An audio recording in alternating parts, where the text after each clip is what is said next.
Hi, good evening everyone. Rico Pieroni speaking from Treasure Tower Property Consultant. I'm a property investor, sourcing agent and a business and personal coach. Now I'm here in the wonderful Stoke-on-Trent, and the reason why I decided to make this video is because I had a great week. Was in a presentation to a bunch of hungry investors looking to expand their portfolio in the UK, and I've been having consultation with at least 8-9 different clients. Today we had an amazing day here on the land of the free, as I call it, and we visited Crewe as well. We had an amazing discussion generally about property, but also about specific things and niche here in the area. One of the things that kept coming up during the whole week, well, more specifically from last Wednesday, today is 23rd of August, is about the HS2. Everybody, there was a common thing among all clients about the question, what happens with the HS2 now, what's going to happen with Crewe?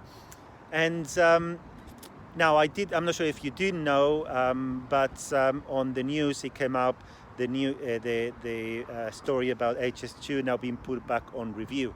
Now, when I first listened to that was on Wednesday evening. I picked it up from the BBC 2 radio, I believe, or definitely the BBC, one of the channels.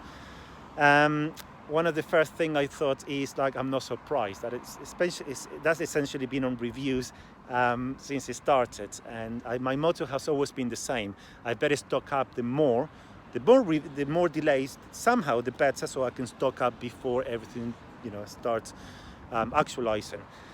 Works started already in Euston Station, and you can see all the boards. But in addition to that, that's not the only news. There's great developments happening both in Stoke, Newcastle, and Crewe.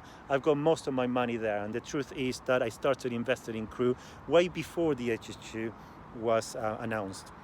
Now, the capital growth has always been steady, and we have done flat conversion, HMO, single lets, and it's a great area to invest. But the reason why I wanted to do this video is because something really was coming to mind throughout every single conversation.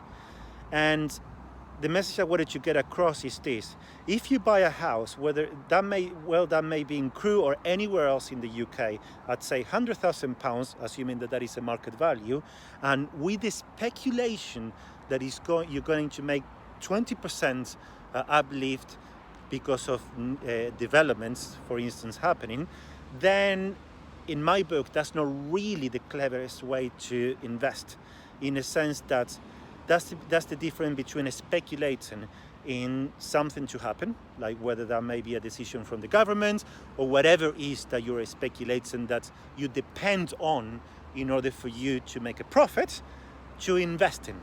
So when you invest, you take a calculated risk.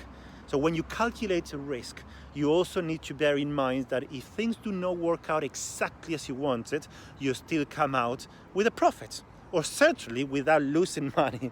And that's essentially the most important thing, that you always have an exit strategy. And that's the difference between speculating and investing. So in the way we do it, and in the way I have made my equity, is not speculating on either the HS2 or whatever it is that I want it to happen. Because normally the way that we do it is that we purchase a property that is quite run down, then we do quite a lot of work on it. Normally, because of the condition, we get a bit of a discount, and then after renovations, then we either resell or refinance, and that's how we get the equity. So the thing is this: ideally, would I like to hear that rather than putting back on review, that the government is putting more money in the HS2? Yep, that would be the ideal news. But the truth is that it is not what happened, but I already have my equity. So the bottom line, and this is the message that I kept getting across during the whole week, is this: as an investor, we do not speculate. So that's the difference between speculating and investing. You do not make your profit when you sell. You make your profit when you buy. Have a good evening, everyone, and I'll speak to you soon. Bye.